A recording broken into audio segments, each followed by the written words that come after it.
Good morning friends, welcome to స్ఫూర్తి news. స్ఫూర్తి live current వీక్షిస్తున్న మీ అందరికీ కూడా ధన్యవాదాలు తెలియజేస్తూ ఈనాటి ప్రధాన పత్రికలోని వార్తా విశేషాలు ఒకసారి చూసే ముందు మన స్ఫూర్తి న్యూస్ను సబ్స్క్రైబ్ చేసుకుని మిత్రులు ఉంటే దయచేసి సబ్స్క్రైబ్ చేసుకోండి మిత్రులారా. మీరు సబ్స్క్రైబ్ చేసుకుంటే మన స్ఫూర్తి న్యూస్లో వచ్చే ప్రతి వార్త మీకు ఎప్పటికప్పుడు నోటిఫికేషన్ రూపంలో రావడం జరుగుతుంది మిత్రులారా.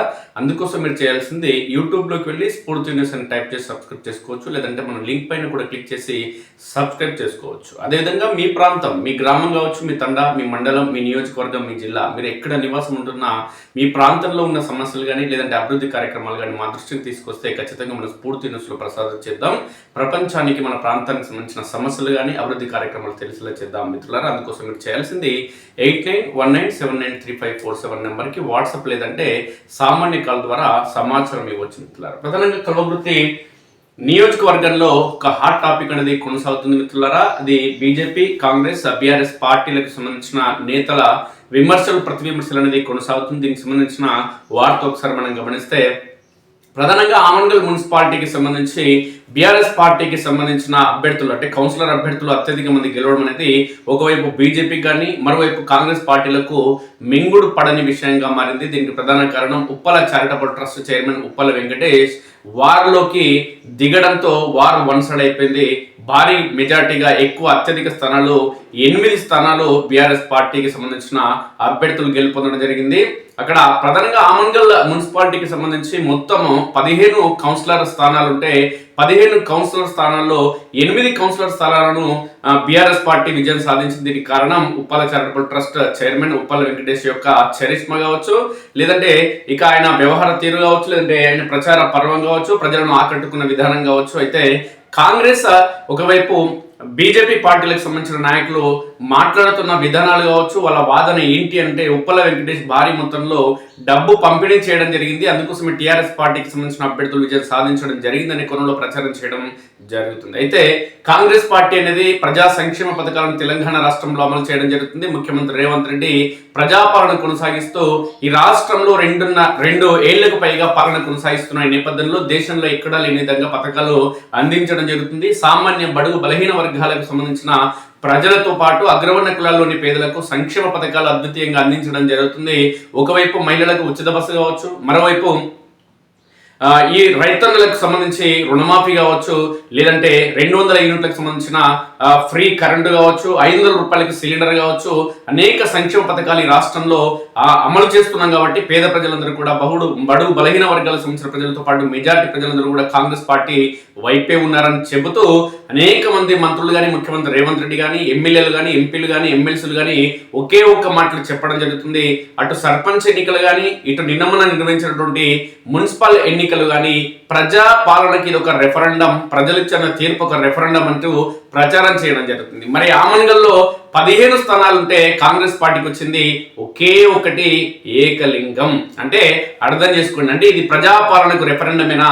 ఉత్తమ్ కుమార్ రెడ్డి కానీ, ముఖ్యమంత్రి రేవంత్ రెడ్డి కానీ, ఇక్కడ ఉన్నటువంటి కసిరెడ్డి నారాయణ రెడ్డి కానీ ఖచ్చితంగా చెప్పాలి. అభివృద్ధి పథంలో కాంగ్రెస్ పార్టీ తెలంగాణ రాష్ట్రాన్ని దూసుకువెళ్లే ప్రయత్నం చేయడం జరుగుతుంది. ప్రధానంగా కసిరెడ్డి వచ్చిన తర్వాత కల్వకుర్తి అభివృద్ధి చెందుతున్న కోణంలో కాంగ్రెస్ పార్టీకి సంబంధించిన నాయకులు చెప్పడం జరుగుతుంది. నిజంగా చెప్పాలంటే కసిరెడ్డి కూడా ప్రయత్నం చేయడం జరుగుతుంది, దాంట్లో నో డౌట్. కానీ ఎందుకు మరి సంక్షేమ పథకాలు ఇక్కడ అమలు చేస్తున్నా కసిరెడ్డి నాయకత్వంలో కల్వకుర్తికి ఎవరు తీయని విధంగా అతి తక్కువ సమయంలో ఎక్కువ నిధులు ఈ తెలంగాణ రాష్ట్ర ప్రభుత్వం నుంచి కల్వకుర్తికి తీసుకొచ్చిన, ఇటు రోడ్లు కానీ, లేదంటే ఇతర మౌలిక వస్తువుల కల్పన కానీ, లేదంటే విద్యాలయాల కోసం కానీ, లేదంటే ఆసుపత్రుల కోసం కానీ, లేదంటే 100 పడకల ఆసుపత్రి కల్వకుర్తిలో కానీ, 50 పడకల ఆసుపత్రి 150 పడకల ఆసుపత్రి కల్వకుర్తిలో కానీ, 100 పడకల ఆసుపత్రి ఆమన్గల్లో కానీ, అంటే 50 పడకల ఆసుపత్రి ఆమన్గల్, ఈ పరిణామాలన్నింటినీ ఒకసారి మనం చూస్తుంటే ఎన్నికల హామీల్లో భాగంగా ఇచ్చినటువంటి హామీలు ఏవైతే ఉన్నాయో హామీలను అమలు చేయడంలో కసిరెడ్డి చేస్తున్న ప్రయత్నం కానీ ఇవన్నీ చేసినప్పటికీ ఎందుకు మరి ఆమన్గల్లో 15 మున్సిపల్ స్థానాలుంటే, కౌన్సిలర్ స్థానాలుంటే ఒకే ఒక్క స్థానంలో కాంగ్రెస్ పార్టీ గెలిచిందో ఒకసారి ఆత్మ పరిశీలన మీరు ఖచ్చితంగా చేసుకోవాల్సిన అవసరం ఉంది. ఎందుకు మరి ప్రజా సంక్షేమ పాలన చేస్తున్నటువంటి ఈ కాంగ్రెస్ పార్టీకి ప్రజలు ఎందుకు ఓట్లు వేయలేదు? మరోవైపు బీజేపీ పార్టీకి సంబంధించి సుమారు 40 ఏళ్లుగా ఒకే పార్టీ, ఒకే సిద్ధాంతం, ధర్మం, దేశం కోసం పనిచేస్తున్నటువంటి ఆచార్య పార్టీకి ఎందుకు మరి ఆమన్గల్ ప్రజలు ఓటు వేయలేదు? ఒకసారి ఆ నాయకులు కూడా ఆత్మ పరిశీలన చేసుకోవాలి. ఈ నాయకులు ఇటు బీజేపీ, ఇటు కాంగ్రెస్ పార్టీలకు సంబంధించిన నాయకులు ఆత్మ పరిశీలన చేసుకోకుండా Uppala charitable trust trust chairman Uppala Venkatesh సంబంధించి ఆయన పైన విమర్శలు చేయడం జరుగుతుంది. ఆయన డబ్బు ప్రామాణికంగా రాజకీయాలు చేయడం జరుగుతుంది. ఇది భవిష్యత్తులో చాలా ప్రమాదకరం అనే కోణంలో ఉప్పల వెంకటేష్ రాజకీయ జీవితం అనేది ఇక్కడ ఉండొద్దు అనే కోణంలో ఆయనను ఖచ్చితంగా ఇక్కడికే పులి స్టాప్ పెట్టాలి. ఉప్పల వెంకటేష్ ప్రత్యక్ష రాజకీయాలకు వస్తే భవిష్యత్తులో అంటే 2025-29 ఎలక్షన్లో ఇక మా ఆటలు సాగవంటూ ఒకవైపు కసిరెడ్డి, మరోవైపు తల్లోజు ఆచారి నిజంగా చెప్పాలంటే ఒక భయాందోళనకు గురి కావడం జరుగుతున్నది సుస్పష్టమవుతుంది మిత్రులారా. ఎందుకు ఇప్పుడు తల్లోజు ఆచారి ఎమ్మెల్యే ఎలక్షన్ లో పోటీ చేసినప్పుడు ఆయన మద్యం పంపిణీ చేయలేదా, డబ్బు పంపిణీ చేయలేదా? కసిరెడ్డి నారాయణ రెడ్డి డబ్బు పంపిణీ చేయలేదా? 100 కోట్లు కసిరెడ్డి నారాయణ రెడ్డి ఎన్నికల సమయంలో ప్రచారం అంటే పంపిణీ చేయడం జరిగిందంటూ కాంగ్రెస్ పార్టీకి సంబంధించిన నాయకులు ప్రచారం చేసుకున్నారు. కాంగ్రెస్ పార్టీకి 2023 అసెంబ్లీ ఎన్నికల్లో ప్రజలెవరు కల్వకుర్తి ప్రజలు ఉట్టిగా పుణ్యానికి ఓటు వేయలేదు. 70 నుంచి 100 కోట్లు కసిరెడ్డివి ఖర్చు చేసినారు, అందుకే ఓట్లు వేసిన ప్రజలంటే కొన్ని కాంగ్రెస్ పార్టీ నాయకులు బాహాటంగా చెప్పలేదు లేదా? అంటే వీళ్ళు చేస్తేనేమో ఒకటి, ఇప్పుడు ఉప్పల వెంకటేష్ ఆమనగల్లో డబ్బు ఖర్చు చేసిండు, ఆయన చీరలు పంపిణీ చేసిండని చెప్పి వీళ్ళంతా గగ్గోలు పెడుతున్నారు. అసలు డబ్బు పంపిణీ చేయని మీ ఆమనగల్కి సంబంధించిన బీజేపీ కౌన్సిలర్ ఎవరైనా ఉన్నారా, లేదంటే కాంగ్రెస్ పార్టీకి సంబంధించిన కౌన్సిలర్లు ఎవరైనా ఉన్నారా, లేదంటే ఇతర పార్టీలకు సంబంధించిన ఇండిపెండెంట్లు ఎవరైనా పోటీ చేసే వాళ్ళు ఉన్నారా? ఒకసారి కసిరెడ్డి గాని ఆచార్య గాని చెప్పాలి. అంటే వీళ్ళ టార్గెట్ ఏంటంటే ఇటు టిఆర్ఎస్ పార్టీలో ఉన్నటువంటి ఒక వింగ్కి సంబంధించిన నాయకులు కానీ, అటు బీజేపీ పార్టీకి సంబంధించిన నాయకులు కానీ, ఇటు కాంగ్రెస్ పార్టీకి సంబంధించిన నాయకులు వీళ్ళందరూ కూడా ఉప్పల వెంకటేష్ ని టార్గెట్ చేయడం జరుగుతుంది. ఉప్పల వెంకటేష్ కనుక ప్రత్యక్ష రాజకీయాలకు వస్తే డబ్బు అనేది భారీ మొత్తంలో ఖర్చు చేయడం జరుగుతుంది. ఈ డబ్బు అనేది భారీ మొత్తంలో ఖర్చు చేస్తే భవిష్యత్తులో మా రాజకీయంగా మా ఆటలు సాగవు, మాకు పదవులు రావు అనే కోణంలో వీళ్ళందరూ కూడా నిర్ణయించుకోవడం జరిగి మూకుమ్మడిగా ఉప్పల వెంకటేష్ ని టార్గెట్ చేయడం జరుగుతుంది.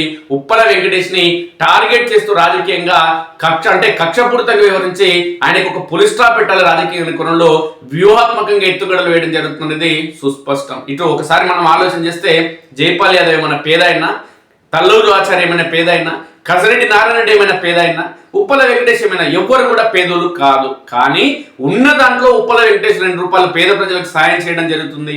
వందలాది ఇండ్లు, వేలాది ఇండ్లు ఉప్పల చారిటబుల్ ట్రస్ట్ ఆధ్వర్యంలో ఒక ప్రభుత్వం చేయాల్సిన విధంగా Uppala charitable trust chairman Uppala Venkatesh వేలాది ఇండ్లను నిర్మించడం జరిగింది తన సొంత నిధులతో. కసిరెడ్డి నారాయణ రెడ్డి ఒక ఇల్లు నిర్మించిన ఆయన ఎమ్మెల్యే కాకముందుకు, ప్రజాప్రతినిధి కాకముందుకు, లేదంటే తల్లోజు ఆచార్య బీజేపీ కార్యకర్తలకు ఏమైనా ఒక ఇల్లు కట్టించిన నియోజకవర్గం అవసరం లేదు. బీజేపీ కార్యకర్త కూడా చనిపోతే ఆయన ఎవరైనా పేదోడు ఉంటే వాళ్ళకి ఏమైనా ఇల్లు కట్టించిందా? కరోనా కష్టకాలంలో వేలాది మందికి ఉప్పల చారిటబుల్ ట్రస్ట్ ఆధ్వర్యంలో కరోనా కిట్లను పంపించడం జరిగింది. ఉప్పల చారిటబుల్ ట్రస్ట్ చైర్మన్ విద్య కోసం, వైద్యం కోసం, ఉద్యోగం కోసం, ఉపాధుల కోసం ఆయన చేసినటువంటి ప్రయత్నాలు అనేకం ఉన్నాయి. ఇక చెప్పాలంటే వేలాది మంది విద్యార్థులు charitable trust, Uppala charitable trust ఆధ్వర్యంలో చదువుకొని అనేక మంది ఇతర దేశాల్లో స్థిరపడడం జరిగింది. ఈ దేశంలో, ఈ రాష్ట్రంలో కూడా అనేక విభాగాల్లో పనిచేయడం జరుగుతుంది. ప్రభుత్వ ఉద్యోగులుగా, అనేక ప్రైవేట్ ఉద్యోగాల్లో అత్యున్నత స్థానాల్లో తమ జీవనాన్ని కొనసాగించడం జరుగుతుంది. అనేక మంది డాక్టర్లు అయ్యారు, అనేక మంది ఇంజనీర్లు అయ్యారు ఈయన ఇచ్చినటువంటి ప్రోత్సాహంతో. అదేవిధంగా సొంత నిధులతో తలకొండపల్లి తన సొంత ఊర్లోని ఎక్స్‌రోడ్ వద్ద పెద్ద అంటే అంతస్తుల భవనాన్ని నిర్మించడం జరుగుతుంది. దేనికోసమైనా Uppala charitable trust chairman Uppala Venkatesh విద్యార్థులు పాఠశాల నుంచి మొదలు పెడితే ఇంటర్ వరకు నేను ఫ్రీగా చదివించాలి, అది కూడా అత్యున్నత ప్రమాణాలతో ఈ కాలపు టెక్నాలజీతో చదివించాలని కొనలో ఆయన ప్రయత్నం చేయడం జరుగుతుంది. ఆ బిల్డింగ్ పూర్తయింది. వచ్చే విద్యా సంవత్సరం నుంచి అది ప్రారంభించడం జరుగుతుంది. ఎందుకు తల్లోజు ఆచార్య 40 ఏళ్ల నుంచి రాజకీయాలు ఉన్నాడు, ఎందుకు అది చేయలేదు?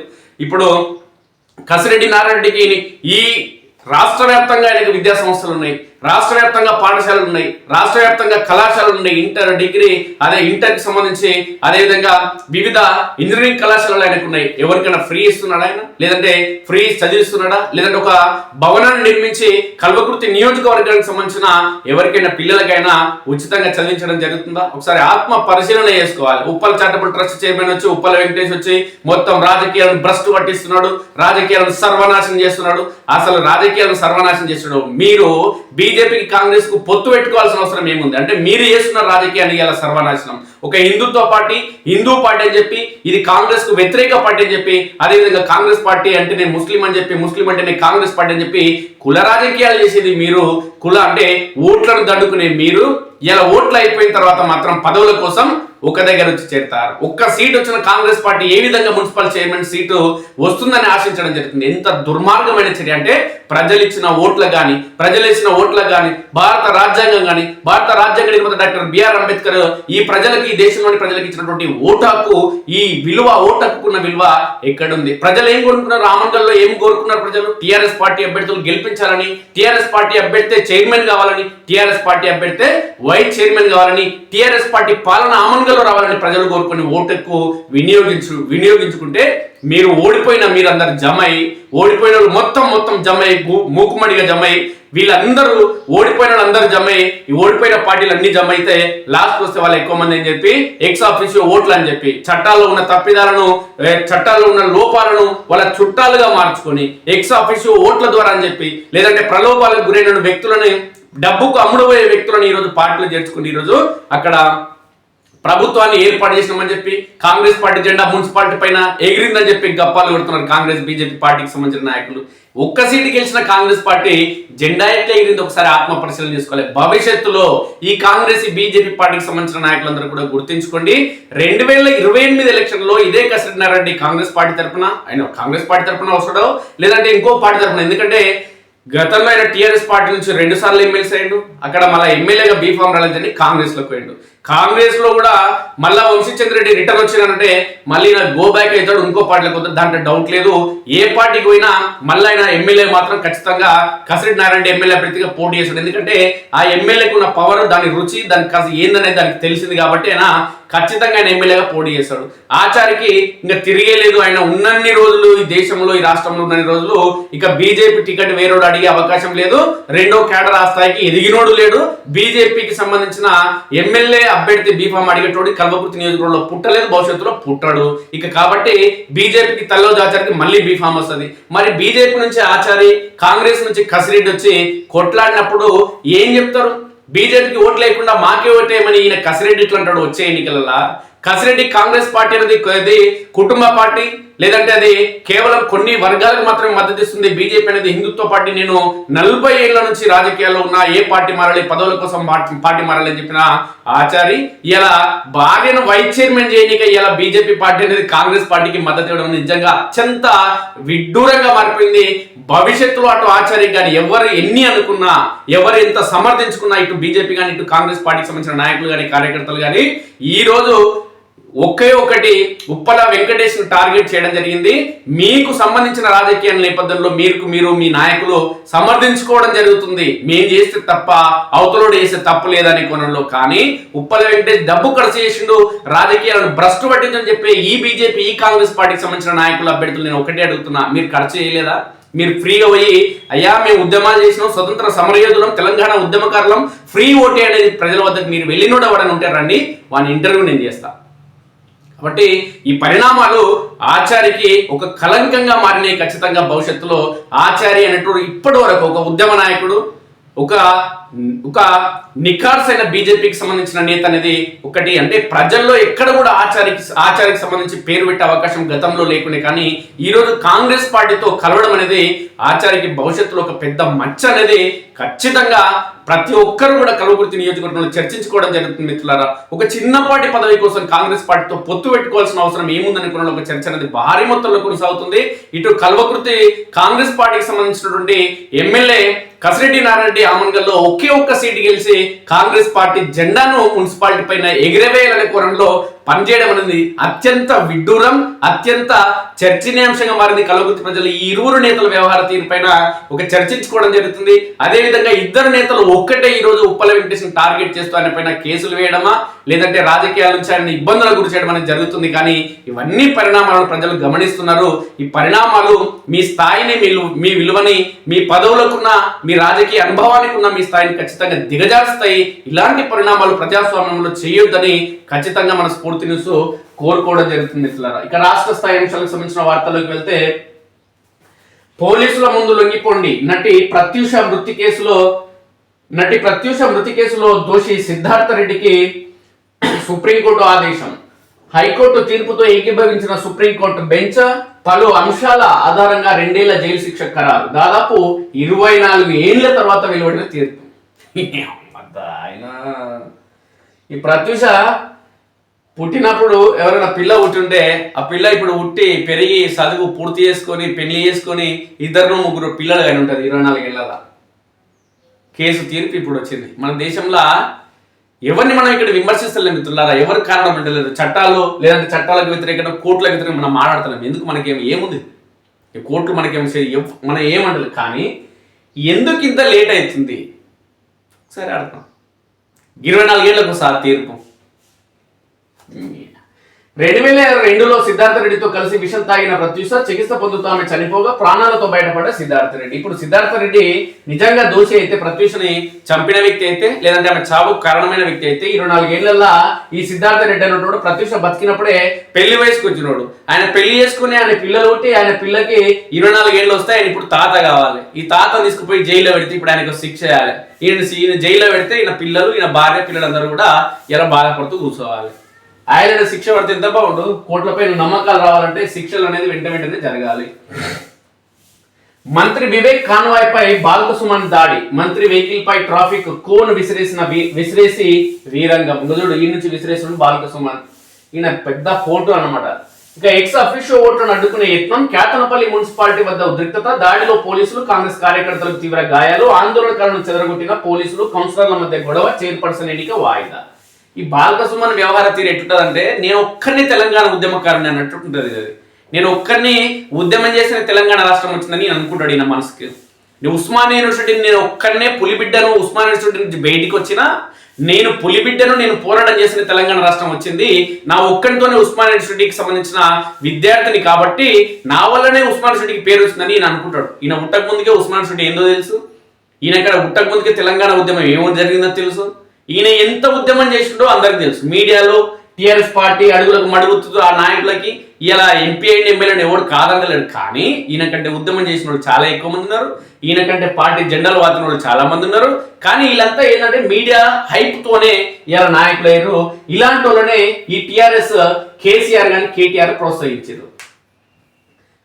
బాల్క సుమన్ నీ రౌడీయిజం నడవదంటూ ఎంపీ వంశీకృష్ణ, మంత్రి వివేక్ వెంకటస్వామి పేర్కొన్నారు.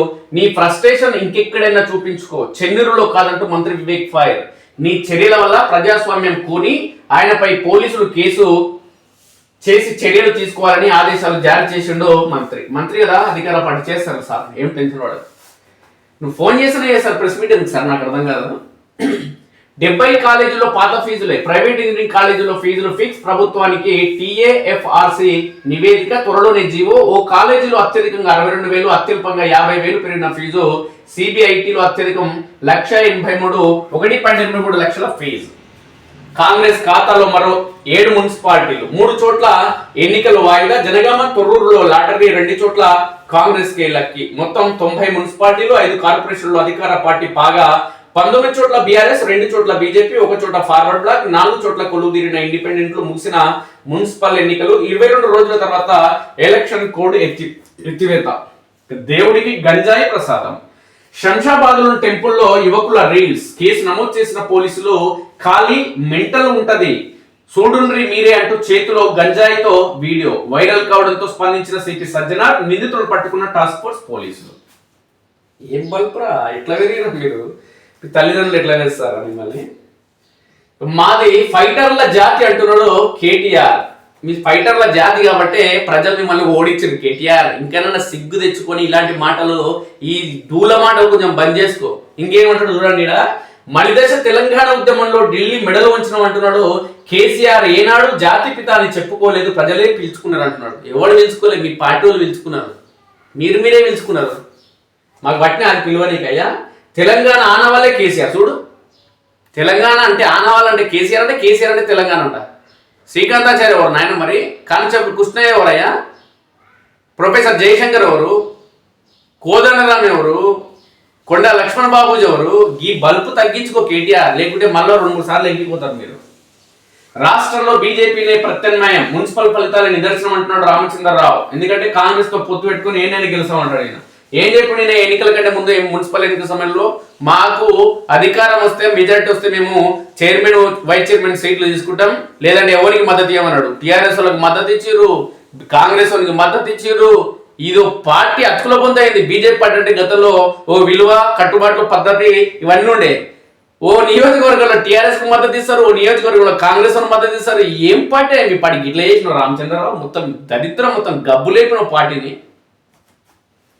బైన్సాలో గెలుపు చారిత్రాత్మకం, అహంకారుల కోట బద్దలు కొట్టాం, కుటుంబ పార్టీలకు సిద్ధాంతాలు ఉండవు, మీకైతే కొంచెం సిద్ధాంతాలు ఉన్నాయి, పంగనామాల సిద్ధాంతాలు. మీకు కాంగ్రెస్ వానికి ఎట్లా ఇస్తావా మద్దతు? ఆమెను గల్లా సిద్ధాంతం అంట, సిద్ధాంతం పాడైపోను, నాశనం చేస్తారు పార్టీని. బిర్యానీ నుంచి బయోవరల్డ్ దాకా ప్రపంచ జీవ వైవిధ్య పరిశోధకులకు రాజధానిగా హైదరాబాద్ అంటూ సీఎం రేవంత్ పేర్కొన్నారు. బయోలో 2 ఏళ్లలోనే 73,000 కోట్ల పెట్టుబడులు, vaccine capital to life sciences రాజధానిగా చేస్తున్నాం. మాలిక్యూల్స్ నుంచి మెడిసిన్ వరకు ఇక్కడే డిజైన్, పెట్టుబడులతో రావాలని ఇన్వెస్టర్లకు పిలుపు. హైటెక్స్ లో బయో ఏషియా సదస్సు ప్రారంభం. ముంబై వీధుల్లో France president jogging. France president Macron Mumbai వీధుల్లో జాగింగ్ చేశారు. 3 రోజుల పర్యటన కోసం మంగళవారం ఉదయం ముంబై చేరుకున్న ఆయన వెంటనే ఫ్రెష్ అప్ అయి జాగింగ్ బయటకు వచ్చారు. మెరైన్ డ్రైవ్, కోస్టల్ రోడ్ పరిసరాల్లో అరగంట పాటు అయినా గడిపారు. ఇక ఎప్స్టీన్ లో నాకు క్లీన్ చిట్ వచ్చిందంటున్నాడు ట్రంప్ గాడు. సెక్స్ అఫెండర్ జెఫ్రీ ఎప్స్టీన్ తో తనకు ఎలాంటి అక్రమ సంబంధం లేదని అమెరికా అధ్యక్షుడు ట్రంప్ స్పష్టం చేశారు. తనపై వచ్చిన అక్రమ సంబంధం ఆరోపణలు పూర్తిగా అవాస్తవమని, వాటికి ఎలాంటి ఆధారాలు లేవని చెప్పారు. ఈ విషయంలో కోర్టు తనకు క్లీన్ చిట్ ఇచ్చిందని వాడే చెప్పుకుంటున్నాడు. కోర్టు చెప్పదు, ఈడే చెప్పుకుంటాడు. రోడ్డు క్లీన్ గా లేకుంటే అధికారులపై వేటే, చెత్త కనిపిస్తే ఎక్కడెక్కడే సస్పెన్షన్, పారిశుద్ధ్యంపై నిర్లక్ష్యం వహిస్తే ఊరుకోం. CM Revanth warning. మున్సిపల్ శాఖపై రివ్యూ. మున్సిపల్ కమిషనర్లు ఏసీ గదులను వదిలి ఉదయం 6 గంటలకి ఫీల్డ్ లో ఉండాలి. త్వరలో ప్రతి జోన్ లో ఆకస్మిక పర్యటనలకు వస్తా. ప్రకటనల ఆదాయం పెరగాలి, అక్రమార్కులపై కఠిన చర్యలు తీసుకోవాలి. జంక్షన్లలో స్మార్ట్ పోల్స్, రద్దీ ఏరియాలో స్కై వాక్ బ్రిడ్జిలు కట్టాలి. మున్సిపల్ చైర్మన్లు, మేయర్లకు ఒక్కరోజు శిక్షణ ఇవ్వాలని సూచించారు ముఖ్యమంత్రి రేవంత్. మన మేధస్సుకు ఏఐ ఆల్టర్నేట్ కాదు, ఏఐ వల్ల ఉద్యోగాలకు ముప్పు ఉందన్న ఆందోళనపై ప్రధాని మోదీ స్పందించారు. భయానికి సన్నద్ధతే ఉత్తమ విరుగుడని చెప్పారు. ఏఐ అనేది మానవ మేధస్సుకు ప్రత్యామ్నాయం కాదని, అది ఒక భాగస్వామిగా పనిచేస్తుందని ప్రధానమంత్రి పేర్కొన్నారు. సాక్షిలో వచ్చినటువంటి ప్రధానమైన వార్తలు ఏంటంటే ఒకసారి చూస్తే, ప్రధానిగా బాధ్యతలు చేపట్టిన తారిక్ రహమాన్. బంగ్లాదేశ్ లో 18 నెలలకు పైచిలుకు రాజకీయ అనిశ్చితికి తెరపడింది. దేశ నూతన ప్రధానమంత్రిగా Bangladesh Nationalist party BNP chairman Tariq Rahman బాధ్యతలు చేపట్టారు. అదో తుగ్లక్ కమిషన్ అంటూ పశ్చిమ బెంగాల్ ముఖ్యమంత్రి టీఎంసీ అధినేత్రి మమతా బెనర్జీ కేంద్ర ఎన్నికల కమిషన్ పై తీవ్ర వ్యాఖ్యలు చేశారు. ఈసీ అచ్చం తుగ్లక్ కమిషన్ మాదిరిగా వ్యవహరిస్తుందని దుయ్యబట్టారు. ఈమెనేమో తుగ్లక్ రాణి, అదేమో తుగ్లక్ సంబంధించి 4 రాష్ట్రాల ఎన్నికలకు మార్చిలో షెడ్యూల్. పలు రాష్ట్రాల త్వరలో అసెంబ్లీ ఎన్నికల నగారా మోగడుంది. కీలకమైన అస్సాం, పశ్చిమ బెంగాల్, తమిళనాడు, కేరళతో పాటు పుదుచ్చేరికి ఏప్రిల్లోనే ఎన్నికలు నిర్వహించాలని ఈసీ భావిస్తుంది. ముఖ్యమంత్రి రేవంత్ రెడ్డికి సంబంధించిన వార్త వచ్చింది. రేపటి నుంచి రంజాన్ దీక్షలు. సౌదీ అరేబియాతో పాటు ఇతర దేశాల్లో మంగళవారం నెలవంక కనిపించడంతో రంజాన్ నెల ప్రారంభమైనట్టు అక్కడి ప్రభుత్వం ప్రకటించింది. తెలంగాణ రాష్ట్ర వ్యాప్తంగా ఈ నెల 19 నుంచి అంటే గురువారం నుంచి ముస్లింలు ఉపవాస దీక్షలు పాటిస్తారని ఇప్పటికే ప్రకటించారు. బుధవారం నెలవంక నిర్ధారణ కమిటీ నెలవంక కనిపించినట్లు ప్రకటించిన అనంతరం రాష్ట్ర వ్యాప్తంగా రంజాన్ నెల అధికారికంగా ప్రారంభమవుతుంది. ఇప్పటికే రాష్ట్ర కమిటీతో పాటు ఢిల్లీలోని కేంద్ర కమిటీతో నెలవంక నిర్ధారణ కమిటీ చర్చలు జరిపి రంజాన్ నెల ప్రారంభంపై ప్రకటన చేయనుంది. మళ్లీ అనుమతులు పొందాల్సిందే. కృష్ణా పరివాహకంలోని ప్రాజెక్టుల స్వరూపంతో పాటు వాటి విస్తృతిలో మౌలికమైన మార్పులు జరిగిన నేపథ్యంలో వాటికి 2022 జూలై 14లోగా మళ్ళీ కొత్త అనుమతులు తీసుకోవాల్సిందేనని కేఆర్ఎంబి స్పష్టం చేసింది. ఢిల్లీకి రండి, రేపు రావాలంటూ తెలంగాణ సీఎం రేవంత్ రెడ్డి ముఖ్య నేతలకు ఏఐసిసి ఆహ్వానం. అధికారులకు వచ్చి 2 ఏళ్ల తర్వాత కీలక పిలుపు. పార్టీ బలోపేతం, బీజేపీ వ్యతిరేక ఆందోళనపై దిశానిర్దేశం చేసేందుకు రాష్ట్రంలో ఏం జరుగుతుందన్న దానిపైన చర్చించనున్న హైకమాండ్. నివేదికలు సిద్ధం చేస్తున్న CM Revanth, PCC chief Mahesh Kumar Goud. రాష్ట్రంలో అధికారులకు వచ్చిన 2 ఏళ్ల తర్వాత ఏఐసిసి నుంచి తెలంగాణ కాంగ్రెస్ నాయకత్వానికి కీలకమైన పిలుపు వచ్చింది. రాష్ట్రంలోని రాజకీయ పరిస్థితులు, ప్రభుత్వ పనితీరు, పార్టీ బలోపేతం తదితర అంశాలపై చర్చించేందుకు ఈ నెల 19 ఢిల్లీకి రావాలంటూ కబురు అందింది. గురువారం ఉదయం 10 గంటలకు ఏఐసిసి కార్యాలయమైన ఇందిరాభవన్ లో సమావేశానికి రావాలని సీఎం రేవంత్ రెడ్డి, టీపీసీసీ అధ్యక్షుడు మహేష్ కుమార్ గౌడ్, కేబినెట్ మంత్రులకు ఆహ్వానం అందినట్లు గాంధీ భవన్ వర్గాలు వెల్లడించాయి. ఏఐసిసి అధ్యక్షుడు మల్లికార్జున ఖర్గే, లోక్సభలో ప్రతిపక్ష నేత రాహుల్ గాంధీ, పార్టీ సంస్థాగత వ్యవహారాల ఇన్ఛార్జ్ ప్రధాన కార్యదర్శి కేసీ వేణుగోపాల్ ఈ భేటీకి హాజరవుతారని తెలిపాయి. ఇక దేశంలోని అన్ని రాష్ట్రాల పార్టీ నేతలతో సమావేశమవుతున్న క్రమంలోనే తెలంగాణ నాయకత్వాన్ని కూడా పిలిచారని ఈ సందర్భంగా కాంగ్రెస్ పార్టీకి సంబంధించిన ముఖ్య నేతలు పేర్కొంటున్నారు. ఎందుకంటే మళ్ళా సమీక్ష జరగనుంది. మరీ ముఖ్యంగా రాష్ట్ర మంత్రివర్గ సభ్యుల పనితీరు గురించిన సమాచారం కూడా ఏఐసిసి వద్ద ఉందని, ఎన్నికల్లో గెలుపోటములు కాకుండా ఆయా శాఖల్లో జరుగుతున్న కార్యకలాపాల గురించి చర్చ కూడా ఈ సమావేశంలో జరగనుందని తెలుస్తుంది. మంత్రివర్గ విస్తరణపై స్పష్టత. ఈ భేటీ తర్వాత మంత్రివర్గ విస్తరణ చేయాలా లేదా అనే మార్పులు చేర్పులు ఉంటాయా అనే అంశంపై స్పష్టత వస్తుందని సమాచారం. మరోవైపు రాష్ట్రంలో పెండింగ్ లో ఉన్న కార్పొరేషన్ చైర్మన్లు, పార్టీ వర్కింగ్ ప్రెసిడెంట్లు, ఇతర పోస్టుల కేటాయింపు విషయంలోనూ చర్చించి నిర్ణయం తీసుకుంటారని సమాచారం. ఈ మేరకు అంశాల వారీగా మీనాక్షి నటరాజన్ ఏఐసిసికి ఇప్పటికీ పలు నివేదికలు అందజేసినట్లు చెప్తున్నారు. కాగా ఏఐసిసికి అందజేసేందుకు గాను గత 2 ఏళ్ల కాలంలో ప్రభుత్వ పనితీరు గురించి సీఎం రేవంత్ రెడ్డి తాను పిసిసి అధ్యక్షుడిని అయిన తర్వాత పార్టీని బలోపేతం చేస్తున్న తీరు, పిసిసి కమిటీలు ఏఐసిసి ఇచ్చే ఆందోళనల విజయవంతం తదితర అంశాలపై పిసిసి చీఫ్ మహేష్ కుమార్ గౌడ్ నివేదిక సిద్ధం చేసుకున్నట్టు తెలుస్తుంది. ముఖ్యమంత్రికి అభినందనలు. మున్సిపల్ ఎన్నికల ఘన విజయం నేపథ్యంలో సీఎం రేవంత్ రెడ్డికి పలువురు కాంగ్రెస్ ఎంపీలు, ఎమ్మెల్యేలు, ఎమ్మెల్సీలు అభినందనలు తెలపడం జరిగింది. ఇక నేడు ముంబైకి సీఎం రేవంత్ రెడ్డి ముంబైకి వెళ్లారు. బుధవారం అక్కడ జరిగే ముంబై వీక్ కార్యక్రమంలో పాల్గొన్నారు. తర్వాత ముంబైలోని ఓ ప్రైవేట్ ఆసుపత్రిలో చికిత్స పొందుతున్న తన సతీమణి గీత మాతృమూర్తిని పరామర్శించనున్నారు. సాయంత్రం ఢిల్లీ వెళ్తారు. గురువారం ఏఐ ఎక్స్పో కార్యక్రమంలో పాల్గొంటారు. ఏఐసిసి నిర్వహించే సమావేశానికి హాజరవుతారు. గురువారం రాత్రికి లేదంటే శుక్రవారం ఉదయానికి సీఎం హైదరాబాద్ కు తిరిగి వస్తారని సీఎంఓ వర్గాలు తెలిపాయి.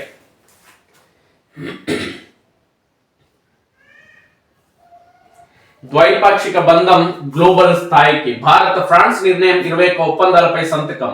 భారత ఫ్రాన్స్ నడుమ రక్షణ, అధునాతన టెక్నాలజీ, సంప్రదాయేతర ఇంధన వనరులు, ఆరోగ్యం తదితరులకు సంబంధించిన 21 కీలక ఒప్పందాలు కుదిరాయి. అంతర్జాతీయంగా తీవ్ర అస్థిర పరిస్థితుల నేపథ్యంలో ద్వైపాక్షిక బంధాన్ని మరింత బలోపేతం చేసుకోవాలని ఇరు దేశాలు నిర్ణయించాయి. 2047 కల్లా భారతే ఏఐ సూపర్ పవర్ అంటూ మోదీ పేర్కొన్నారు. మనోడు పగోడు ఇదో ఫీజుల గోడు. వివాదాస్పదమవుతున్న ఇంజనీరింగ్ కాలేజీల ఫీజులు అధికార పార్టీకి చెందిన వారివి పెంచి విపక్ష పార్టీలకు చెందిన వారిని తగ్గించారంటూ ఆందోళన. న్యాయపోరాటానికి సిద్ధమవుతున్న ప్రైవేట్ కాలేజీల యాజమాన్యాలు. మొత్తానికి రాజకీయ పార్టీలకు సంబంధించిన నాయకులవే ఈ కాలేజీలు అంటూ స్పష్టమవుతుంది. అబ్సెట్ రాసిన వెంటనే ర్యాంక్, లాగౌట్ అవ్వగానే మార్కుల లెక్క, ఏడాది నుంచి అమలు, దరఖాస్తులు తప్పులుంటే పట్టేసే సాఫ్ట్వేర్, మొబైల్ నుంచి అప్లై చేసే అవకాశం, పరీక్షకు 11 పట్టణాల ఎంపిక, రేపటి నుంచి ఆన్లైన్ దరఖాస్తుల స్వీకరణ వెల్లడించిన సెట్ కన్వీనర్ ప్రొఫెసర్ విజయారెడ్డి. ఇక సాంకేతికతను జోడించి ఈసారి మరింత మెరుగైన రీతిలో ఎప్సెట్ నిర్వహించనున్నట్లు సెట్ కన్వీనర్ విజయ్ కుమార్ రెడ్డి తెలిపారు. నివసిస్తున్న చోటే ఇల్లు, నిరుపేదల కోసం ఇందిరమ్మ పథకం కింద భారీ భవన సముదాయాలు ఉపాధి పొందుతున్న ప్రాంతంలో నిర్మించి ఇవ్వాలని సర్కారు నిర్ణయం. బస్తీ ప్రజల దూర ప్రాంతాలకు వెళ్ళకపోవడమే కారణం. క్యూఆర్ ప్రాంతంపై మంత్రుల సమీక్ష. బస్తీలు, మురికివాడల్లో, ఇరుకు గదుల్లో జీవనం సాగిస్తున్న నిరుపేదలకు అదే ప్రాంతంలో భారీ భవన సముదాయాలు నిర్మించే ఇళ్లను కేటాయించాలని ప్రభుత్వం నిర్ణయించింది. ఇందిరమ్మ పథకం కిందనే ఆ ఇళ్లను నిర్మిస్తారు. గతంలో బీఆర్ఎస్ ప్రభుత్వం ఇదే తరహాలో డబుల్ బెడ్రూమ్ ఇళ్ల పథకం కింద భారీ ఎత్తున నగరంలో గృహ సముదాయాలు నిర్మించింది. ఇందులో కొన్ని పూర్తి స్థాయిలో సద్వినియోగం అవుతుండగా కొన్ని దూరంగా ఉన్నాయన్న ఉద్దేశంతో బస్తీ వాసులు వెళ్లేందుకు ఆసక్తి చూపక నిరుపయోగంగా ఉన్నాయి. దీన్ని దృష్టిలో ఉంచుకుని లబ్ధిదారులు జీవనోపాధి పొందుతూ ఉంటున్న ప్రాంతాల్లోని ఇందిరమ్మ ఇళ్ల పథకం కింద భారీ భవన సముదాయాలు నిర్మించి కేటాయించాలని సర్కారు నిర్ణయించింది.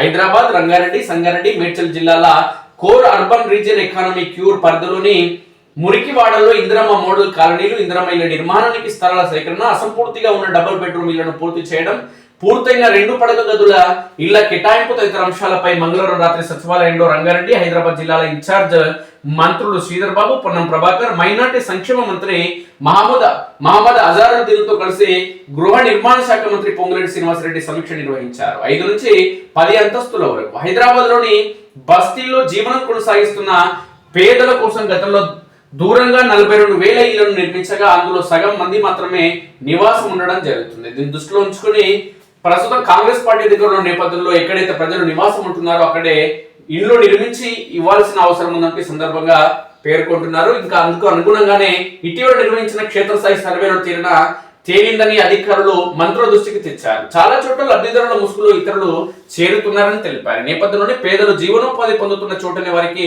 ఇళ్లను నిర్మించి ఇవ్వాలని మంత్రులు నిర్ణయించారు. 5 అంతస్తుల నుంచి 10 అంతస్తుల మేర భారీ భవన సముదాయాలు నిర్మించి వారికి కేటాయించాలని నిర్ణయించారు. త్వరలో జరిగే కేబినెట్ సమావేశంలో దీనిపై చర్చించి తుది నిర్ణయం తీసుకోనున్నారు.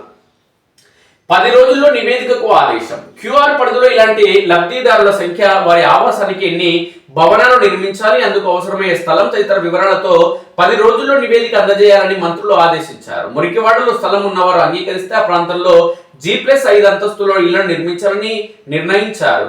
JNNURM పథకంలో నిర్మించిన ఇల్లు కూలే స్థితికి చేరినందున వాటి స్థానంలో కూడా ఇందిరమ్మ ఇల్లు నిర్మించే అంశాన్ని పరిశీలించారు. 3 కార్పొరేషన్ల పరిధిలో ఇళ్ల స్థలాలు ఉన్న 28,000 మంది లబ్ధిదారులకు ఈ నెల చివరిలోగా ఇందిరమ్మ ఇళ్ల మంజూరు పత్రాలను అందజేయాలనే అధికారులను ఆదేశించారు. ఇక బోగస్ గుర్తింపు అర్హులకు ఇల్లు అసంపూర్తిగా ఉన్న ఇప్పటికే పూర్తయిన డబుల్ బెడ్రూమ్ ఇళ్లకు సంబంధించి మార్చి చివరి నాటికి లబ్ధిదారులను ఎంపిక చేయాలని ఆయా జిల్లా కలెక్టర్లను ఆదేశించారు. అసంపూర్తిగా ఉన్న ఇళ్ల లబ్ధిదారులను గుర్తించి వారే వాటిని పూర్తి చేసుకోవడానికి వీలుగా అంతకు ముందు ఖర్చు చేసిన మొత్తాన్ని పరిగణలోకి తీసుకొని మిగిలిన నిధులను మంజూరు చేయాలని నిర్ణయించారు. చాలా చోట్ల ఇల్లు తీసుకొని అక్కడ నివాసం ఉండిన వారిని గుర్తించి నోటీసులు జారీ చేయాలని, అలాగే బోగస్ లబ్ధిదారులను కూడా గుర్తించాలని ఆదేశించారు. అనర్హుల స్థానంలో రాజకీయాలకు అతీతంగా సమీపంలో ఉన్న అర్హులైన పేదలను ఎంపిక చేయాలని కలెక్టర్లకు ఆదేశించారు. డబుల్ బెడ్రూమ్ నివాస ప్రాంతాల్లోని ప్రతి ఇంటికి తాగునీరు, విద్యుత్, డ్రైనేజ్ వంటి మౌలిక వసతులు కల్పించాలని ఆదేశించారు.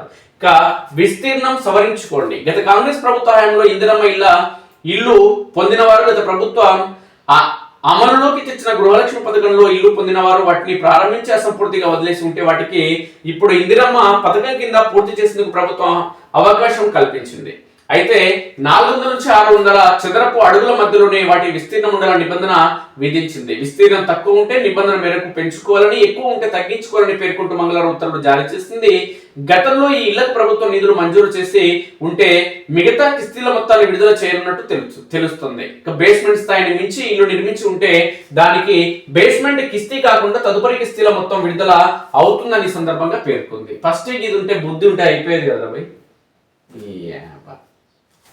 అన్ని బుద్ధి లేని పనులు చేస్తారు, తర్వాత ఆడేదన్నంగా మంచిగా అవుతారు.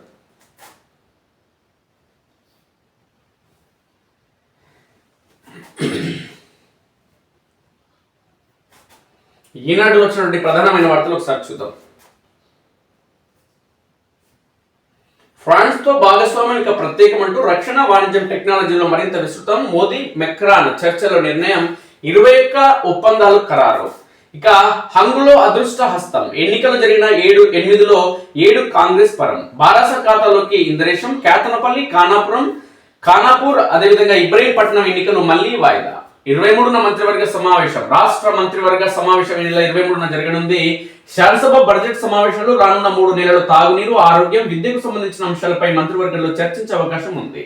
భూసేకరణ, భూముల కేటాయింపులు, ఉద్యోగాల భర్తీ తదితర అంశాలు ఎజెండాలో ఉండనున్నాయి. పంచాయతీ ఎన్నికలు, నగర పురపాలిక సంస్థల ఎన్నికల్లో భారీ విజయంతో ఊపిమిదున్న కాంగ్రెస్ ఎంపీటీసీ, జెడ్పీటీసీ ఎన్నికలను కూడా నిర్వహించే అవకాశం ఉందన్న ప్రచారం ఉంది. నెల 19, 20 తేదీల్లో ఢిల్లీలో కాంగ్రెస్ అగ్రనాయకులతో జరిగే సమావేశానికి మంత్రులందరూ వెళ్తున్నందున దీనిపై అక్కడే చర్చించి ఓ నిర్ణయానికి వచ్చే అవకాశం ఉందన్న పార్టీ వర్గాలు పేర్కొంటున్నాయి. అయితే ప్రస్తుతం ఈ ఎన్నికలకు వెళ్లే అవకాశాలు తక్కువగానే ఉన్నాయని చెప్తున్నారు.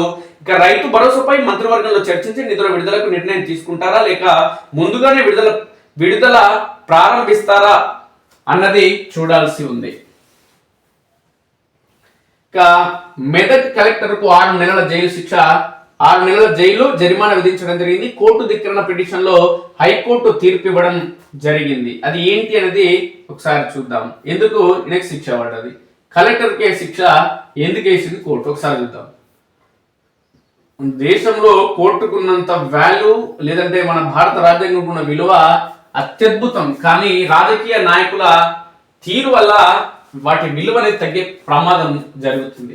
కలెక్టర్ కు 6 నెలల జైలు శిక్ష, జరిమానా, కోర్టు ధిక్కరణ పిటిషన్ లో హైకోర్టు తీర్పు.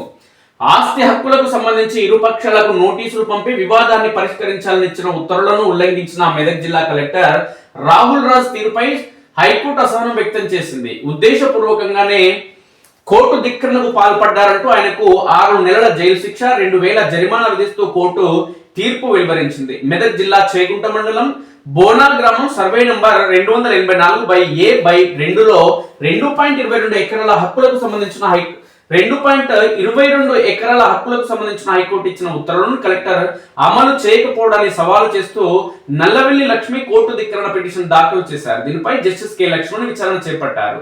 పిటిషనర్ తరపు న్యాయవాది వాదనలు వినిపిస్తూ లక్ష్మి తన తాత భూమిని మ్యూటేషన్ చేసి పట్టాదారు పాస్బుక్ ఇవ్వాలని పెట్టుకున్న దరఖాస్తుపై స్పందించకపోవడంతో హైకోర్టును ఆశ్రయించారు. దాన్ని పరిశీలించి చట్ట ప్రకారం ఉత్తర్వులు వెలువరించాలని 2022 ఆగస్టులో హైకోర్టు ఆదేశించింది. నేపథ్యంలో పిటిషనర్ తాత ఊషయ్య భూమిని గతంలోనే గంగయ్య, నారాయణ, మల్లయ్యలకు సాదా బైనామా ద్వారా విక్రయించారని తహసీల్దార్ అదేవిధంగా ఆర్ఐ ఇచ్చిన నివేదికను పరిశీలించి కలెక్టర్ ఆమె దరఖాస్తును తిరస్కరించారు. దీనిపై పిటిషనర్ మళ్లీ కోర్టును ఆశ్రయించగా ఇరుపక్షాలకు నోటీసులు జారీ చేసి సాదా బైనామా రెగ్యులరైజింగ్ అదేవిధంగా ప్రొసీడింగ్ లను భూమి కొనుగోలు చేసిన వారి నుంచి తెప్పించుకొని పరిశీలించాక ఉత్తర్వులు జారీ చేయాలని ఆదేశించింది. కేవలం తహసీల్దారు ఆర్ఐ నివేదికల ఆధారంగా దరఖాస్తును తిరస్కరించడం చెల్లదంటూ హైకోర్టు తేల్చి చెప్పింది. అయినప్పటికీ ఇరుపక్షాలకు నోటీసులు ఇవ్వకుండా పిటిషనర్ లక్ష్మి అభ్యర్థనను కలెక్టర్ తిరస్కరించారని వివరించారు. దీనిపై న్యాయమూర్తి స్పందిస్తూ ప్రభుత్వ సహాయ న్యాయవాది సమర్పించిన రికార్డుల్లో పిటిషనర్ కు కలెక్టర్ నోటీసులు ఇచ్చినట్లు ఉన్నప్పటికీ దానికి ఎలాంటి ఆధారాలు చూపలేదన్నారు. ఈ దశలో ప్రభుత్వ సహాయ న్యాయవాది వాట్సాప్ ద్వారా పంపమని చెప్పగా ఆ విషయాన్ని కౌంటర్లో ప్రస్తావించలేదని న్యాయమూర్తి పేర్కొన్నారు. కలెక్టర్ రాహుల్ రాజు ఉద్దేశపూర్వకంగా కోర్టు ఉత్తర్వును ఉల్లంఘించారని ఈ సందర్భంగానే ఆయనకు కోర్టు శిక్షతో పాటు జరిమానా విధిస్తున్నట్టు పేర్కొన్నారు. నమస్తే తెలంగాణలో ఏమొచ్చినాయాలకు అనుకూలంగా వాడితే ఒకసారి చూసుకుందాం. గీతనలకు 5,000 కోట్లు కేటాయించాలి, అందరికి కాటమయ్య రక్షణ కిట్లు ఇవ్వాలి, భర్త చనిపోతే భార్యకు పింఛన్ ఇవ్వాలి, కాంగ్రెస్ ఎన్నికల హామీలను అమలు చేయాలంటూ మాజీ మంత్రి శ్రీనివాస్ గౌడ్ అంటున్నాడు. కేసీఆర్ ఒక శిఖరం, మాది సామంతుల జాతి కాదు స్వతంత్రుల జాతి, ఢిల్లీ ఆదేశిస్తే ఎగిరి కీలుబొమ్మల జాతి కాదు, అధిష్టానం ఆడిస్తే ఆడే తోడు బొమ్మల జాతి కాదు, తెగువ పౌరుషం ఉన్న భూమిపుత్రుల జాతి మాది ఫైటర్ల జాతి, నీది ట్రైటర్ల జాతి అంటూ కేటీఆర్ ఫైర్. తెలంగాణ భవన్ లో కేసీఆర్ జన్మదిన వేడుకలు. నువ్వు ఎంత ఫైర్ అయితే దానికి కూడా నీ మంట కాలిపోయేటోడు లేడు, స్పందించడం లేడు కేటీఆర్. పోలీసు రాజ్యం, అధికార బలం, అరాచక పర్వం. ఏదా టిఆర్ఎస్ నాయకులారా మీ సొగ్గమైన పిల్లగాల ఫోన్ ట్యాపింగ్ చేయలే, పోలీసులను పెట్టుకొని ఆయన కాంగ్రెస్ వాళ్ళు బీజేపీ కొట్టలే. తెలంగాణ చౌకులో ఇందిరా పార్క్ వద్ద తెలంగాణ చౌక్ లేకుండా ధర్నా చౌక్ లేకుండా తీసేయలే. సొక్కమైన పిల్లలా మీరు? ఏ అధికార పార్టీ ఉంటేనే పోలీసులు మీ పార్టీ ఉన్నప్పుడు పోలీసులు మీకోసం పనిచేయలేదా? ఇలా కాంగ్రెస్ ఉంది వాళ్ళ కోసం పనిచేస్తారు. ఎందుకంటే వాళ్ళకి పాపం ట్రాన్స్ఫర్లు కావాలి, వాళ్ళు మాత్రం ఏం చేస్తారు చెప్పు. చైర్మన్ పదవుల కోసం కాంగ్రెస్ సర్కారు బరితెగింపు. సుఖమైన పిల్లలు మీరు. కాంగ్రెస్ వాడు బరితెగిస్తే వానికి మద్దతు ఎందుకు ఇచ్చిర్రా? దొంగలారా మీరు, టీఆర్ఎస్ పార్టీ దొంగలు.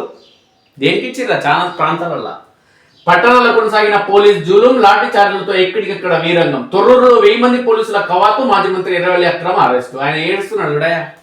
పిల్లగాని కొంచెం కష్టం రాకపోవచ్చు, పోలీసులు కొట్టిరో మరి గుంజుకపోయారో కాలు చేతులు పట్టుకొని చూడు ఏడుస్తుంది, ఒకటే ఏడుస్తుంది పాపం. కొంచెం కష్టం రాలే, ఫోటోలో పడాలి కదా, పేపర్లో రావాలి కదా, కష్టపడుతున్నట్టు. మళ్ళీ వచ్చేసారి బీఫామ్ ఇవ్వాలి కదా. జనగామ కౌన్సిల్లో కాంగ్రెస్ గుండాగిరి, దళిత మహిళ స్వతంత్ర అభ్యర్థిపై దాడి. బీఆర్ఎస్ అభ్యర్థికి మద్దతుగా ఎత్తిన చేతిని బలవంతంగా దింపి దౌర్జన్యం. హాల్లోకి వెళ్లకుండా ఎమ్మెల్యే పల్లా రాజేశ్వరరెడ్డి, ఎమ్మెల్సీ పోచంపల్లిని అడ్డుకున్న పోలీసులు. కేతనపల్లి మున్సిపాలిటీలో దుశ్శాసన పర్వం. పదవి కోసం కాంగ్రెస్ నీచ రాజకీయం, బీఆర్ఎస్ సిపిఐ మహిళా కౌన్సిలర్లకు అవమానం, కాంగ్రెస్ కౌన్సిలర్ల దురుసు ప్రవర్తన, కాంగ్రెస్ అరాచకాలు నిరసిస్తూ రోడ్డుపై బాల్కసుమన్, కోవలక్ష్మి బయట. మీ బాల్కసుమన్ పై వలుగుతుంది జర ఉంటే కానీ వాళ్ళు జర మంచోళ్ళు కాంగ్రెస్ వాళ్ళు బట్టి ఊపుకున్నారు. మీరు అధికారంలో ఉన్నప్పుడు మీ బాల్కసుమన్ ఇంత ఓవర్ యాక్షన్ చేసింది తెలియదా? లీకులే తప్ప పైక మీది, రైతుకు ఏది భరోసా, 17న పెట్టుబడి సాయం అంటూ హడావుడి, 9,000 కోట్లు సిద్ధం చేసిందన్న పచ్చ మీడియా. ఆర్బీఐ అప్పు అందుకేనంటూ హంగామా, అధికార పార్టీకి ఎన్నికల్లో లబ్ధి చేకూర్చే యత్నం, రైతు భరోసా కోసం తప్పని ఎదురు చూపులు. సీఎం సారు నన్ను బతికించండి, రిటైర్మెంట్ బకాయిలు విడుదల చేయండి, ప్రభుత్వానికి రిటైర్డ్ హెచ్ఎం వేడుకోలు, 20 నెలలుగా బెనిఫిట్స్ కోసం ఎదురు చూపులు, దవాఖానలో చికిత్స పొందుతున్న సమ్మిరెడ్డి. అరే మీరు అధికారంలో ఉన్నప్పుడు మీ పేపర్లకు ఇట్లాంటి వార్తలు వచ్చినాయరా? అసలు రిటైర్మెంట్ వయసును మీరు ఎందుకు పెంచిర్రా చెప్పండి రా. బతుకులు పాడుగాను. ఇంకొకటి వచ్చింది, 63వసారి ఢిల్లీకి ముఖ్యమంత్రి రేవంత్ రెడ్డి. 63వసారి పోతున్నాడు ఢిల్లీకి ముఖ్యమంత్రి. పోతాడు రా బాబు, రాష్ట్రం కోసం కావాల్సిన నిధులు కావచ్చు, కేంద్ర ప్రభుత్వం కలిసేందుకు కావచ్చు, ముఖ్యమంత్రి ప్రధానమంత్రి కలిసేందుకు ముఖ్యమంత్రి కూడా కేంద్ర మంత్రులను కలిసేందుకు పోతాడు. మీరంటే అలా ఊగపోతారు, ఈయన కూడా పోతారా? నాకు అర్థం కాదు. 63వ ఢిల్లీకి పోయిండు రేవంత్ రెడ్డి, ఆయన లెక్క పెట్టుకుంటారు, మీరు లెక్క పెట్టుకుంటారు, నాకు అర్థమైతే లేదు. మరి మీ కేసీఆర్ ప్రతిపక్ష నేత కదా భయ్, ఫామ్ హౌస్ లో ఇన్ని రోజులు పండుకున్నాడు అనేది అది రావాలి మరి. రేటింగ్ ఎందుకు వస్తలేదురా ఈ పేపర్లో?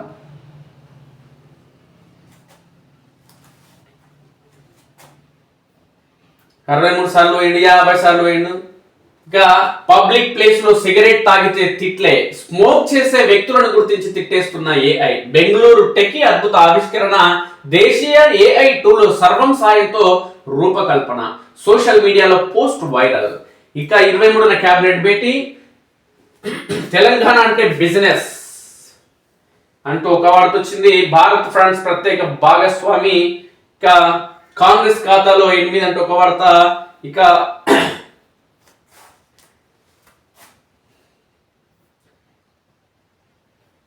ప్రేయస్ని చంపి ఆపై లైంగిక దాడి, డెడ్ బాడీ పక్కనే మందు కొడుతూ ఎంజాయ్, ఇండోర్ లో షాకింగ్ ఘటన.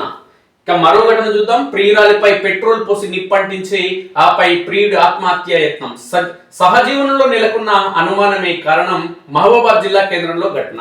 ఇక సహజీవనంలో నెలకొన్న అనుమానం పెనుభూతంలా మారి దారుణానికి ఒడిగట్టింది. ప్రియురాలు మరొకరితో సన్నిహితంగా ఉంటుందని అనుమానం పెంచుకున్న ప్రియుడు ఆమెపై పెట్రోల్ పోసి నిప్పంటించాడు, ఆపై తాను ఆత్మహత్య యత్నం చేశాడు. ఈ దారుణ ఘటన మహబూబాబాద్ జిల్లా కేంద్రంలోని ప్రగతి నగర్ లో మంగళవారం చోటు చేసుకుంది. పెళ్లి కంటే ముందు సహజీవనం మీద నాకు అర్థమైతే లేదు, అక్రమ సంబంధమేరా బాబు. అది అక్రమ సంబంధం పెట్టుకొని పెళ్లి చేసుకోకుండా ఇట్లా ఉండడం అనేది ఎంతవరకు కరెక్ట్ చెప్పండి? మీరు ఒకసారి ఆత్మ పరిశీలన చేసుకోండి. ఏంది మీరు చేసే పని ఏంది? మన భారతదేశం ఏంది, సాంప్రదాయాలు ఏంది, కట్టుబాట్లు ఏంది? మన అమ్మ నాన్నలు మన తాత ముత్తాతలకు ఇట్నే ఉన్నారా మన దగ్గర? చూద్దాం. ప్రియురాలపై పెట్రోల్ పోసినట్టు నిప్పండించినట్టు ఎట్లా ఉంటుంది వార్త. ఈయన అద్దాలు గిద్దాలు పెట్టుకుని ఫోన్ కథ కార్ఖాన బండి మీద దిగిన ఫోటో. సహజీవనంలో నెలకొన్న అనుమానం దారుణానికి కారణమైంది. ప్రియురాలపై పెట్రోల్ పోసి నిప్పంటించిన ప్రియుడు అనంతరం తాను అదే విధంగా ఆత్మహత్య యత్నం చేశాడు.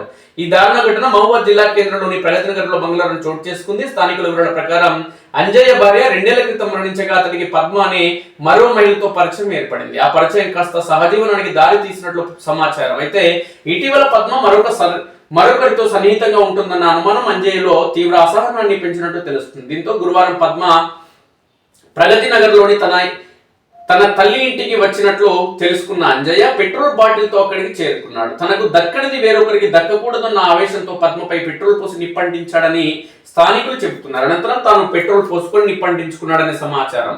బాధితుల అరుపులు విన్న స్థానికులు వెంటనే స్పందించి మంటలను ఆర్పేందుకు ప్రయత్నించారు. తీవ్రంగా గాయపడిన ఇద్దరిని జిల్లా ప్రభుత్వ ఆసుపత్రికి తరలించారు. వైద్యుల సమాచారం ప్రకారం వారిద్దరి పరిస్థితి విషమంగా ఉన్నట్టు తెలుస్తుంది. పద్మకు భర్తతో పాటు 2 పిల్లలున్నారు.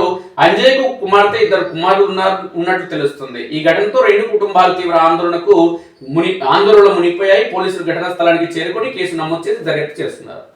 అక్క, నీకు భర్త ఉండి పిల్లలు ఉండరు అన్న, నీ భార్య చచ్చిపోయింది, పిల్లలు ఉన్నారు, వాళ్ళతోనే ఉండొచ్చు కదన్నా, ఏందన్నా ఈ బాధ?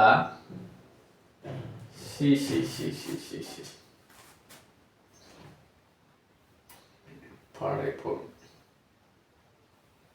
ఇది చూద్దాం. ప్రేయసిని చంపేసి ఆత్మతో మాట్లాడాలని తాంత్రిక పూజలు, డెడ్ బాడీ పక్కనే మందు కొడుతూ ఎంజాయ్, మృతదేహంపై లైంగిక దాడి, ఇండోర్ లో షాకింగ్ ఘటన. ప్రేయసికి ఉరేసి చంపి అనంతరం మృతదేహంపై లైంగిక దాడి చేసి డెడ్ బాడీ పక్కనే కూర్చొని మందు కొడుతూ ఎంజాయ్ చేశాడు రాక్షసుడు. ఈ ఘటన మధ్యప్రదేశ్ లోని ఇండోర్ లో వెలుగు చూసింది. నిందితుడిని పీయూష్ దమ్నో దియాగా పోలీసులు గుర్తించారు. మృతురాలితో ఏడాదిగా ప్రేమలో ఉన్న పీయూష్ ఆమెతో పెళ్లి విషయంలో గొడవ పడుతూ ఉండేవాడని పోలీసులు తెలిపారు. పరాయి మగాలతో ఆమె మాట్లాడుతుందంటూ ఆరోపణలు చేసేవాడని, దీంతో ఇద్దరి మధ్య వాగ్వాదాలు జరిగేవని వెల్లడించారు. ఈ క్రమంలోనే ఫిబ్రవరి 10న ఆమెను పీయూష్ తన రూమ్ కి తీసుకువెళ్లాడు. ఏదో విషయంలో గొడవ జరిగింది. దీంతో కోపంలో ఆమె మెడ చుట్టూ తాడు వేసి ఉరి బిగించిన పీయూష్ ఆమెను చంపేశాడు. మరణించిన మృతదేహంపై కూడా అతను లైంగిక దాడి చేశాడని పోలీసులు అనుమానిస్తున్నారు. అనంతరం కత్తితో ఆమె పొట్ట భాగంలో పొడిచాడు. మృతదేహం పక్కనే మందు కొడుతూ ఎంజాయ్ చేశాడు. ఆమె మొబైల్ ఫోన్ తో సోషల్ మీడియాలో అసభ్యకర పోస్టులు పెట్టి ఆమె వ్యక్తిత్వాన్ని దిగజార్చే ప్రయత్నం చేశాడు. మహారాష్ట్రలోని పన్వేల్కు పీయూష్ పారిపోయి అక్కడ యూట్యూబ్, గూగుల్లో ఆత్మలతో ఎలా మాట్లాడాలని వెతికాడని, మృతురాలి ఆత్మను పిలిచేందుకు తాంత్రిక పూజలు చేశాడని పోలీసులు తెలియజేశారు. ఇదంతా చూసిన తర్వాత పీయూష్ మానసిక స్థితిపై సందేహాలు కలుగుతున్నట్లు పేర్కొన్నారు. వాని మానసిక పరిస్థితి బాగాలేదని చెప్పి శిక్ష కూడా వేసరే మరి. ఇవి నాటి ప్రధాన పత్రికలోని వార్తా విషయాలు మిత్రులారా. మీ సూచనలు, సలహాలు, అభిప్రాయాలు ఇస్తామని తెలియండి. అదేవిధంగా మన స్ఫూర్తి న్యూస్ను సబ్స్క్రైబ్ చేసుకోండి మిత్రులు. దయచేసి సబ్స్క్రైబ్ చేసుకోండి. Thank you very much.